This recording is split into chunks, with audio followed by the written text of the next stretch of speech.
The video is purely educational and is not a financial advice. Trading involves financial risk. Past performance is no guarantee of profits. Please consult a SEBI registered financial advisor before making any investment decisions. नमस्कार दोस्तों, मैं हूं प्रवीण खेतान। स्वागत है आपका आज के अगले एपिसोड में। सिल्वर 1,70,000 का हाई लगा के 18% गिर गई थी, बहुत बड़ी गिरावट थी। उसके बाद वापस से 1,55,000 के आसपास आज MCX पे चल रही है।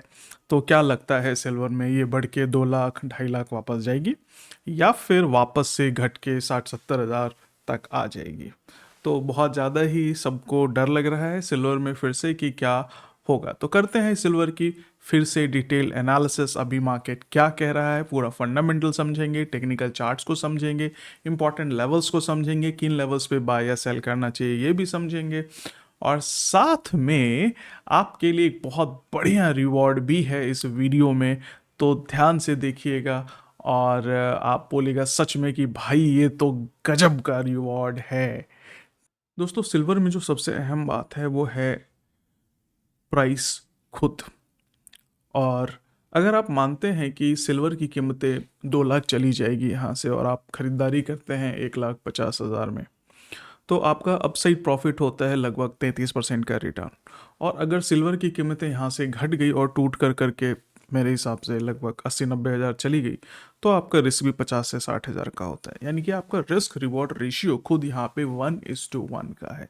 तो एक ऐसी ट्रेड जिसमें रिस्क रिवॉर्ड रेशियो 1:1 का है, इसको बहुत सोच समझ के ही प्लान करना चाहिए। खासकर वो लोग जो शादियों के लिए प्लान कर रहे हैं, लॉन्ग टर्म इन्वेस्टमेंट के लिए प्लान कर रहे हैं और ख़रीद के सिल्वर घर में रखना चाहते हैं, तो उनको थोड़ा सोच समझ कर करके ट्रेड करना चाहिए।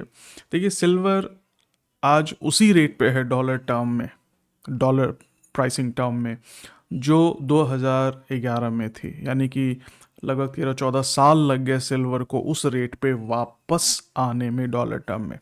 यह अलग बात है कि आपको रुपया डेप्रीशिएट हो गया। उस वक्त 44-45 रुपये का एक डॉलर था, आज 90 रुपये का है। तो सिल्वर जो है वो 70,000 से 1.5 लाख आपको दिख रही है।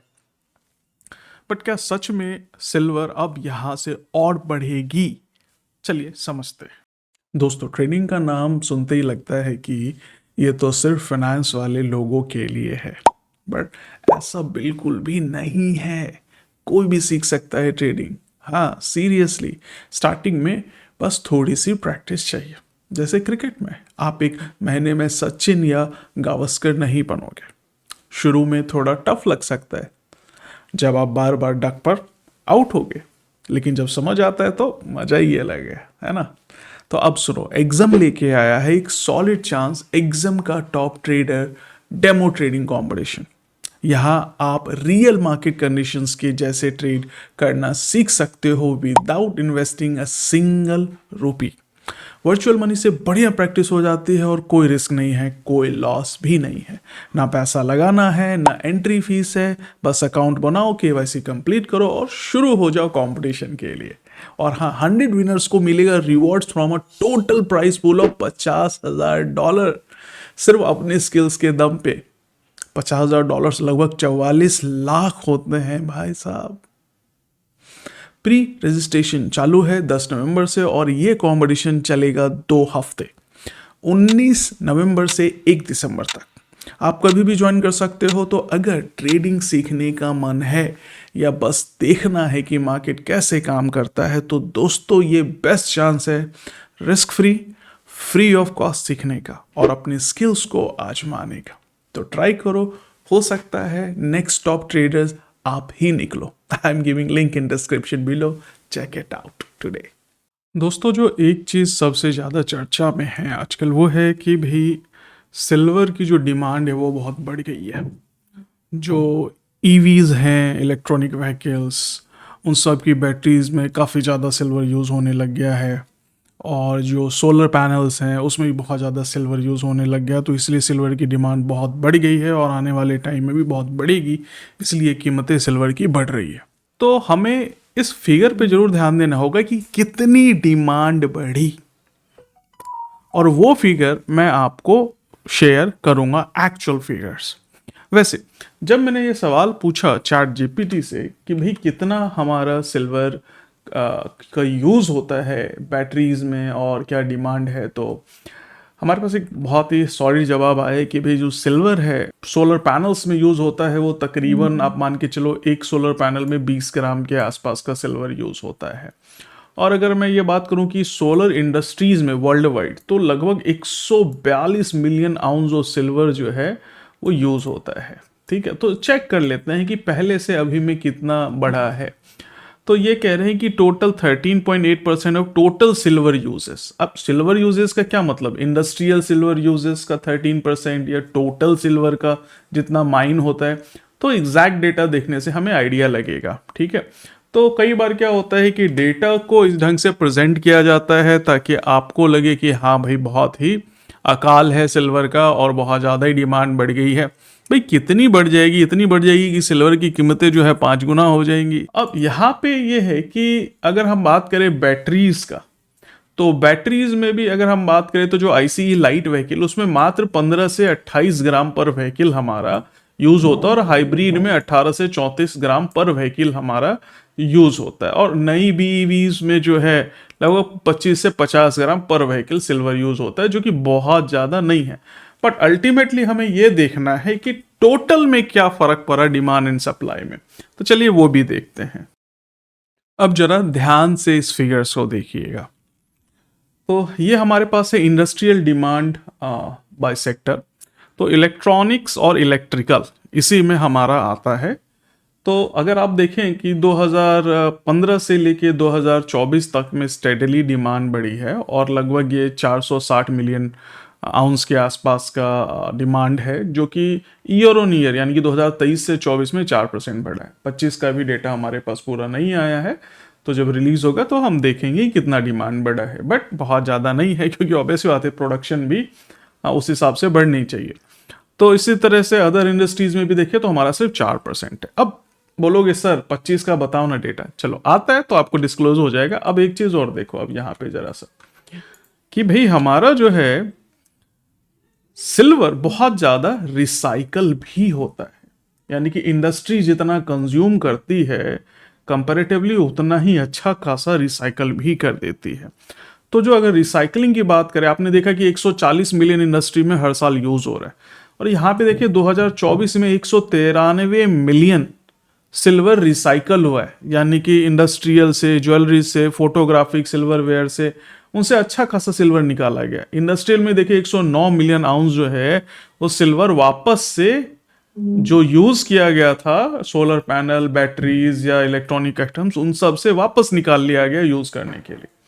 तो आप एक तरह से समझो कि जो आपका सोलर पैनल समय के साथ अपनी क्षमता खो देता है, बैटरी खो देती है, वो वापस से रिसाइकलिंग में जाती है और उनसे कोशिश होती है कि हम जितना हो सके सिल्वर एक्सट्रैक्ट कर लें। तो ये एक सेल्फ सस्टेनेबल हो सकता है या एक टाइम के बाद जो है हो सकता है कि सेल्फ सस्टेनेबल हो जाए। ठीक है, या फिर हम कोई और टेक्नोलॉजी अडॉप्ट कर लें। ठीक है, फोटोग्राफी डिमांड की अगर हम बात करें तो ये घटी है। 2024 में -9% है टोटल, आप कह सकते हो ईयर ऑन ईयर -7% है। तो डिमांड यहाँ बिगड़ी। सिल्वर वेयर या फैब्रिकेशन में जो अगर आप बात करें तो इसमें भी डिमांड काफ़ी ज़्यादा घटी है। सॉरी, नेपाल सिर्फ एक ऐसी कंट्री है जहाँ पे सिल्वर की डिमांड 13% बढ़ी है। बट कितना हुआ, 4 मिलियन आउंस से ये 4.3 से 4.9 हुआ। बट इंडिया में अगर हम बात करें तो 2023 से 24 में आपको डिमांड घटी ही है लगभग 2% के आसपास में सिल्वर वेयर या फैब्रिकेशन में। अब अगर हम बात करें टोटल ग्लोबल सप्लाई की, तो आप देखिए जो ग्लोबल सप्लाई है हमारी स्टडी है, इधर बढ़ रही थी हमारी 2015, 16, 18 तक, थोड़ा पीछे हमारा घटा है, फिर से 22 वगैरह के आसपास बढ़ा है, 23 में थोड़ा सा घटा और 24 में फिर से थोड़ा सा बढ़ा है। बट अगर हम ग्लोबल डिमांड ऐसे देखें तो ये पिछले 3 सालों से लगातार सिल्वर की डिमांड घट रही है भाई। तो एक साल में इतनी कितनी डिमांड बढ़ गई कि हमारी सिल्वर कीमतें 4-5 गुना बढ़ गई। तो कहीं ना कहीं मार्केट मेकिंग चल रही है, जिसका हमें ध्यान रखना होगा। अब चलिए हम कुछ इंपॉर्टेंट लेवल्स की चर्चा करते हैं सिल्वर की। ये हमारा सिल्वर का चार्ट है इंटरनेशनल मार्केट का। अगर आप डेट देखें ये 18 अप्रैल 2011 के आसपास का है। मैं पहले भी एक डिटेल वीडियो बना चुका हूँ सिल्वर पे, आप हो सके तो उसको ज़रूर देखिए। गिरने से पहले बताई थी मैंने और लोगों का अच्छा खासा पैसा बचा। उस रैली में अगर वो खरीद लेते तो अच्छा खासा नुकसान होता, आज वो पैसा उनका बचा। आगे क्या करना है इस चीज़ को ध्यान से समझना है। तो अगर हम ये रेट देखिए 2018 का, सॉरी 11 का, तो ऑलमोस्ट सेम रेट पे लगभग $50 पर आउंस के आसपास का हमारा सिल्वर का रेट चल रहा है, विच इज़ ऑलमोस्ट सेम। अब उससे थोड़ा सा हमारा प्राइस ऊपर चला गया वीकली में और उसके बाद डाउन हो गया। तो चलिए एक बार हम नज़र डालते हैं MCX के चार्ट पे भी। तो सिल्वर का MCX का चार्ट, सिल्वर फ्यूचर्स, ठीक है, तो ये वीकली है, मैं इसको डेली कर लेता हूँ वैसे। तो ये हमारा सिल्वर का चार्ट है और आप देख सकते हैं काफ़ी अच्छी बढ़त के बाद नीचे गिरावट भी आई, और हमने ये भी बोला कि फिबोनाची रिट्रेसमेंट काफ़ी इंपॉर्टेंट हो जाता है टूल यहाँ पे। हमने फिबोनाची लेवल लिया था और एग्जैक्टली 38.2 पे आकर के ये बाउंस कर रही है। तो ये हमने बहुत पहले ही पुरानी वीडियो में आपको बता दिया था कि क्या लेवल रहेगा और कहाँ पे आकर के ये बाउंस बैक कर सकती है। अब रही बात की ट्रेंड की बात करें अगर, तो ये हमारा नियर टर्म का ट्रेंड है जो कि काफ़ी फास्ट है। और अगर लॉन्ग टर्म ट्रेंड की बात करें तो सिल्वर का ये हमारा ऑलमोस्ट कह सकते हो कि लॉन्ग टर्म ट्रेंड है ऐसा कुछ। और अगर रिसेंट टर्म में देखें तो थोड़ा सा फास्ट चला है यहाँ भी, तो कुछ ऐसा हमारा रिसेंट टर्म में ट्रेंड है। तो टेक्निकली इस ट्रेंड के हिसाब से अगर हम बात करें जो कि लॉन्ग टर्म ट्रेंड है, तो प्राइस हमारा गिर के आना चाहिए 80,000, 85,000, 86,000 या 90,000 के आसपास, मतलब 85 to 90,000 के आसपास में प्राइस हमारा गिर के नीचे आना चाहिए। और अगर हम नियर टर्म में बात करें तो ऑब्वियसली बात है कि ये शार्पर फॉल है, तो हमारी गिरावट 1,30,000 के आसपास तक आनी चाहिए अगर गिरता है। तो ध्यान रखिएगा, अगर गिरता है तो गिरेगा ही नहीं गिरेगा अभी मैं बताता हूँ। जो सबसे लंबा ट्रेंड है हमारा, इसकी हम बात करें तो लगभग 85,000 के आसपास, 87,000 के आसपास बता रहे हैं कि यहाँ तक आ सकता है। तो सर क्या बात करते हो, यहाँ तक वापस आ जाएगा? सवाल ही नहीं है। देखो मैंने आपको इंटरनेशनल मार्केट का चार्ट दिखाया था सिल्वर का, तो फिर से दिखाता हूँ।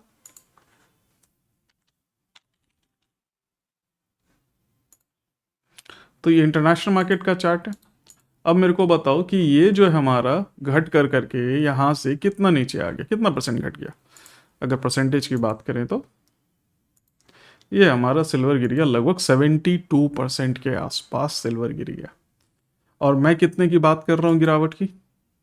हाँ, तो चलिए, तो मैं अगर बात कर रहा हूँ यहाँ पे सिर्फ गिरावट की बात अगर कर रहा हूँ, तो मैं बात कर रहा हूँ टॉप से एज लो एज 43% की गिरावट की बात कर रहा हूँ। तो सर 43% गिर जाएगा क्योंकि बड़ा बहुत ज़्यादा है। तो देखते हैं कि कहाँ तक जाएगा। चलिए, अब बात ये रही कि कहाँ गिरेगा या नहीं गिरेगा, यहाँ से बढ़ जाएगा। तो नज़र डालना है हमें कुछ इंपॉर्टेंट पैरामीटर्स पे। तो आप इसको डेली चार्ट पे आ जाइए पहले तो, ठीक है। अब सबसे बड़ी बात यह है कि अगर हम डाउस थ्योरी की बात करें तो डाउस थ्योरी के हिसाब से, अब ये एक पीपीटी है जो कि 2011 की है, और अभी मेरे पास सेव्ड है, ये डेटा आपको मिलेगा नहीं 2011 का। आप अगर जाएंगे ट्रेडिंग व्यू पे तो 2016 के बाद का डेटा नहीं मिलेगा, बट ये पुराना डेटा है, इसका स्क्रीनशॉट है, मैं आपके साथ शेयर कर रहा हूँ। तो ये सिल्वर का चार्ट है। तो किसी भी चार्ट में डॉस थ्योरी के हिसाब से पहला फेज एक्यूमुलेशन होता है, फिर पब्लिक पार्टिसिपेशन होता है, उसके बाद इस पब्लिक पार्टिसिपेशन के भी 3 फेज होते हैं, अर्ली एंट्री, मिड एंट्री और फिर एक्सेस फेज होता है, जहाँ पे सब लोग सारी दुनिया खरीदने लग जाती है, चाय वाला, पान वाला, आपके चाचा ताऊ जो भी नॉन में है सब बोलते हैं सिल्वर खरीदो, सिल्वर 2.5 लाख 3 लाख जाएगी, खरीदो खरीदो खरीदो। तो ये एक्सेस फेज होता है जहाँ पे हर कोई खरीदता है, और उसके बाद होता है डिस्ट्रीब्यूशन फेज, और डिस्ट्रीब्यूशन के बाद हमारा होता है फॉल, और फॉल के बाद होता है कंसोलिडेशन। तो आज की डेट में जो हम जिस फेज में हैं वो आप गौर से देखो। तो ये जो हमारा था, ये हमारा था कंसोलिडेशन, यानी कि काफ़ी लंबे समय तक साइडवेज में हमारा प्राइस था, यानी कि इससे पहले भी हमारा प्राइस कंसोलिडेशन में रहा। इनफैक्ट आप कह लो कि ये वाला जो फेज था हमारा नीचे, ये कंसोलिडेशन का फेज था, वो थोड़ा लेट हमने कर दिया। तो लगभग 60-70 हज़ार के आसपास का जो रेट था ये कंसोलिडेशन फेज था हमारा। इधर भी प्राइस काफ़ी बढ़ा है, 33,000 से सीधा बढ़ के 74,000 गया, ज़बरदस्त राइस। इसके बाद क्या हुआ, हमारा फॉल हुआ, ठीक है। कितना गिरा आप ये देखो, तकरीबन 28% के आसपास गिरा, ठीक है। उसके बाद हमारा कंसोलिडेशन में गया। तो चलिए इसको हम सेकेंड लेवल ऑफ कंसोलिडेशन मान लेते हैं। इसके बाद क्या हुआ, हमारा पब्लिक पार्टिसिपेशन हुआ, ठीक है। आप ये देखिए पब्लिक पार्टिसिपेशन हुआ जिसमें अर्ली फेज हुआ, मिड फेज हुआ, और उसके बाद अपन कहाँ है, अपन एक्सेस फेज में। तो ये जो था हमारा, ये एक्सेस फेज है। अब एक्सेस फेज के बाद क्या होगा हमारा, ऑब्वियस बात है डिस्ट्रीब्यूशन का फेज आएगा। तो यहाँ पे प्राइस डिस्ट्रीब्यूट नहीं हुआ, ठीक है, प्राइस हाई लगा के नीचे गया। डिस्ट्रीब्यूशन का क्या मतलब होता है मैं बताता हूँ। डिस्ट्रीब्यूशन का मतलब ये होता है कि प्राइस जो खुद के लेवल को टेस्ट करेगा। तो टेस्टिंग में क्या होता है कि भाई प्राइस ऊपर जाएगा, इस हाई को ब्रेक करने की कोशिश करेगा। तो इस हाई को अगर ब्रेक कर गया तब तो ये करेक्शन मात्र था, बट अगर ये हाई को ब्रेक नहीं करता है और नीचे आ जाता है तो दैट मीन्स इसने टेस्ट किया और ये नीचे आ गया। नीचे आने पे जो ज़्यादातर जो एनालिस्ट होते हैं, समझदार एनालिस्ट, वो यहाँ पे ट्रेड करते हैं, यानी कि इसके ब्रेकआउट के बाद। तो इसके ब्रेकआउट के बाद जब आप ट्रेड करेंगे तो नीचे का बहुत बढ़िया टारगेट मिलेगा आपको। तो कितना टारगेट आपको मिलेगा? तो अगर आप बात करें फिबोनाची के हिसाब से,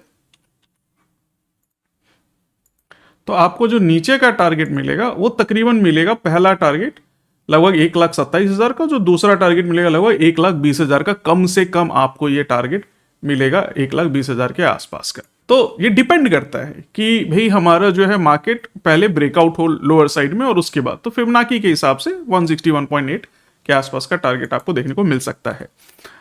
अब रही बात यह कि तो टेस्टिंग होनी चाहिए, तो क्या यहीं से गिर जाएगा या और ऊपर जाएगा अभी उसके बाद गिरेगा? इसमें भी आपको फिबोनाची बहुत हेल्प करता है। अगर आप फिबोनाची लेवल को यहाँ पे अलाउ करो, लगाओ, तो ये देखो, ये हमारा जो फिबोनाची है दिस इज अराउंड 50%। तो मैक्स टू मैक्स जो है अगर गिरना हुआ इसको तो 61.8 यानी कि 1,58,000 तक जाकर के ये गिर जाएगा। अदरवाइज दूसरा जो लेवल हमारा होगा सीधा 100% के आसपास तक का होगा। यानी कि ये जो हमारा सप्लाई जोन है, ये जो हमारा सप्लाई जोन है तकरीबन इस एरिया से हमारा रिवर्सल ले सकता है, यानी कि या तो 1,58,000 के आसपास या फिर सीधा यहाँ पे हमारा गिर सकता है। तो 1,58,000 से अगर यहाँ नीचे गिरा तो फिर कहाँ तक का हमारा टारगेट होगा? ऑब्वियसली मैंने आपको बताया कि अगर 1,58,000 से गिरा, ठीक है, 1,58,000 यहाँ से लगभग गिरा, तो जो हमारा नीचे का जो पहला टारगेट 1,27,000 के आसपास होगा, दूसरा जो है हमारा 1,20,000 के आसपास का टारगेट रहेगा। अब बोल रहे हो कि सर गिरेगा कि नहीं गिरेगा? देखो, आप थोड़ा सा नजर डालो वॉल्यूम के ऊपर में। जब प्राइस हमारा यहाँ पे बढ़ रहा था तो we were seeing a increase in volume, यानी कि लगातार बढ़ रहा था। उसके बाद जब हमारा यहाँ पे प्राइस घटा, ठीक है, बहुत तेजी से प्राइस नीचे गया, so we saw increase in volume again. यहाँ पे भी अच्छा खासा वॉल्यूम था, यानी कि नॉर्मल लेवल से अच्छा खासा वॉल्यूम था, यानी कि गिरते हुए में बहुत लोगों ने बेचा और भागे, ठीक है। बट देन जब हमारा ये बढ़ रहा है वापस से, फिर से वापस से बढ़ रहा है ऊपर, तो जो हमारा वॉल्यूम का लेवल है तकरीबन आप ये मान लो, ठीक है, एवरेज वॉल्यूम के आसपास का हमारा लेवल है प्राइस बढ़ते हुए, यानी कि volume is right not supporting very much. यानी कि जितने लोग यहाँ पे पागल हो रहे थे सिल्वर खरीदो, वो पागलपन थोड़ा सा कम हो गया है। लोग अब सोच समझ करके सिल्वर को खरीदना चाहते हैं। यहाँ पे वीकली चार्ट पे आ जाते हैं हम लोग। This is very important again. तो जो हमारा वीकली चार्ट है, अगर इसमें आप देखेंगे तो हमारा वॉल्यूम लगातार घट रहा है कि नहीं? इससे काफ़ी क्लियर सिग्नल मिल रहा है। वैसे तो हमारा ट्यूसडे है, बट आगे देखते हैं क्या रहता है। बट पिछले 2-3 हफ्तों से घट रहा था। अब यहाँ पे एक इंपॉर्टेंट पॉइंट है RSI का। RSI इंडिकेटर मैं यहाँ पे यूज़ कर रहा हूँ, और अगर आप RSI को देखेंगे तो ये क्लियर कट डाइवर्जेंस बता रहा है। एक तो पहली बात ये है कि 70 से ऊपर चल रहा है ओवर बॉट रीजन में, और दूसरी बात ये है कि अगर आप प्राइस देखें तो ये प्राइस लगातार हमारा बढ़ रहा है, ऐसे बढ़ रहा है हमारा प्राइस, और हमारा जो RSI है वो घट रहा है। तो दैट मीन्स प्राइस बढ़ रहा है, RSI घट रहा है, that shows a divergence here. So थोड़े दिनों के बाद आपको दिखाई देगा कि प्राइस और RSI कन्वर्ज कर गया। तो कन्वर्जेंस का मतलब ये है कि हमारा प्राइस भी नीचे जा रहा है और RSI भी नीचे जा रहा है, या फिर हमारा RSI ऊपर जा रहा है और प्राइस भी हमारा ऊपर जा रहा है। सो ओवर हीटेड रीजन में प्राइस और फिर से ऊपर जाएगा, उम्मीद कम है, तो this will create further divergence, ठीक है, और उसके बाद eventually the price will fall down. So this is the third signal we are getting from chart. दोस्तों चलिए अब हम नजर डालते हैं अभी के डेटा पे रिसेंटली, और क्या पॉसिबल है इस हफ्ते, यानी कि कल या परसों हमें क्या करना चाहिए। दोस्तों अगर आप गौर से देखें तो हमारा अभी फिलहाल स्पिनिंग टॉप पैटर्न सिल्वर में बना है, एंड अगर यहाँ पे हमारा एक रेड कैंडल बनता है अगले दिन, यानी कि कल, तो this will be considered as a shooting star, और या कह लो कि एक इवनिंग स्टार पैटर्न बनेगा। एंड आफ्टर दैट हमारा जो लो होगा रेड वाली कैंडल का, उसके नीचे प्राइस जाने के बाद आप इसको शॉर्ट सेल का प्लान कर सकते हैं, बशर्ते कि कंफर्मेशन हो और आप लगभग इस लेवल के आसपास 1,50,000 के आसपास से नीचे जाने पे आप शॉर्ट सेल कर सकते हैं लगभग, या हो सकता है थोड़ा ऊपर भी हो, डिपेंड करता है कि रेड कैंडल कितनी बड़ी बनी है। तो एक ऑप्शन ये है आपके पास। दूसरा ऑप्शन ये है कि जो हमारा हाई है ये ब्रेक होके प्राइस ऊपर चला जाता है, तो इस सिचुएशन में हमारा जो नेक्स्ट हर्डल होगा, हमने समझा फिबोनाची के हिसाब से 1,58,000 जो है इसके आसपास का हमारा हर्डल होगा। तो यानी कि चांसेस है यहाँ से नीचे आने का। तो प्राइस अगर यहाँ से नीचे आता है तो स्वाभाविक है कि आपने क्या करना है, तो अगर प्राइस हमारा इस लेवल से नीचे आता है 1,58,500 के आसपास, तो आप यहाँ पे शॉर्ट सेल कर सकते हैं नीचे आने पे, और आपका जो स्टॉप लॉस होगा वो होगा 78.60 के आसपास आपका एसएल बनेगा।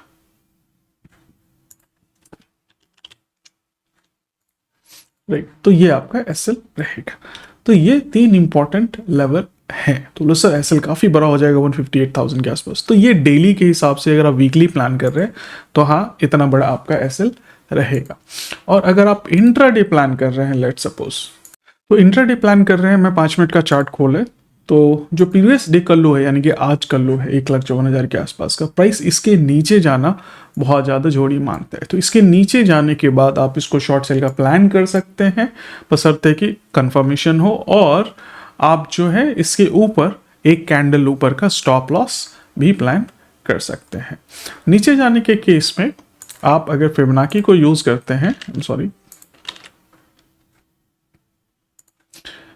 फिबोनाची को यूज करते हैं तो तकरीबन नीचे का टारगेट आपको इंट्राडे का लगभग 1,53,000 तक का मिल सकता है। तो आप इसको नोटिस कर सकते हैं, यानी कि यहां अगर आप शॉर्ट सेल का प्लान करते हैं